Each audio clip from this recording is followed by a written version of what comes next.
হ্যাঁ গাইস, দেখো এখন হলো দুপুর 1টা বাজে। তো আমি রেডি হয়ে অলমোস্ট বাইরে বেরিয়ে দাঁড়িয়ে রয়েছি, সবার জন্য অপেক্ষা করছি। পাশে এটা আমার একটা ভাই, মানে এর নাম প্রীতম। এই যে আমরা সবাই মিলে বেরিয়েও গেছি স্নান করার জন্য সমুদ্রে, খুব এক্সাইটেড। আর দেখো সবাই খুব এনজয় করতে করতে আছি। তো চলো দেখতে থাকো আমাদের নাচ।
একটু বিচে মজা করার পর একটুখানি সমুদ্রের চারি সাইডে একটু আমি ঘুরে ঘুরে দেখছি, একটু ওরা হাওয়া অনুভব করছি।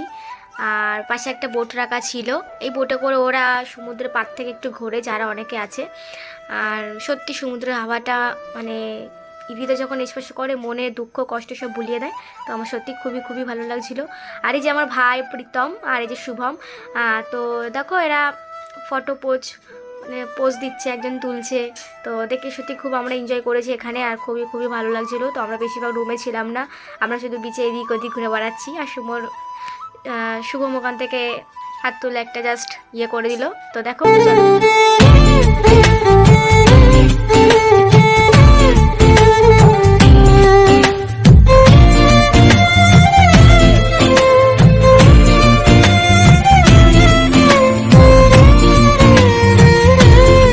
हो सजनी रे कैसे कटे दिन रात, कैसे तुझसे बात तेरी याद।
তো গাইস স্নান করে আসার পর আমি রেডি। তো খুব খিদে পেয়ে গেছে, খাবার জন্য চলে এসেছি। তো অলরেডি সবাই দেখেই বসে পড়েছে, খাওয়া শুরু হয়ে গেছে, কারণ অনেকক্ষণ ধরে স্নান করছিলাম।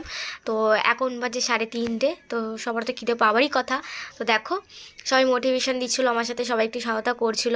তো আশা করছি এখানে সবারই খুবই মানে এনজয় করেছে। তো যারা যারা আসোনি তারাও চলে আসো, তোমাদের সবারই ভালো লাগবে আমাদের সাথে সাথে।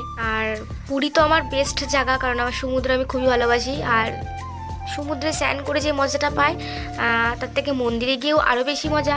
তো জগন্নাথ থেকে দর্শন করা মানে সৌভাগ্যের ব্যাপার। তো সত্যি যারা যারা আসেনি তারা এক্ষুনি চলে আসো, আশা করছি তোমাদেরও ভালো লাগবে।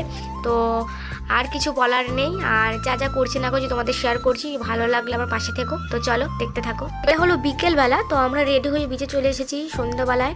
তা এখনও সন্ধ্যা হয়নি, হালকা হালকা একটু আলো আছে। তো সবাই মিলে একটু ঘুরবো ফিরবো, কেনাকাটা করবো আর একটু চা খাবো। বিকেলে একটু চা না খেলে ভালো লাগে না, তা আবার সমুদ্র বলে কথা। তো চলো।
Bye.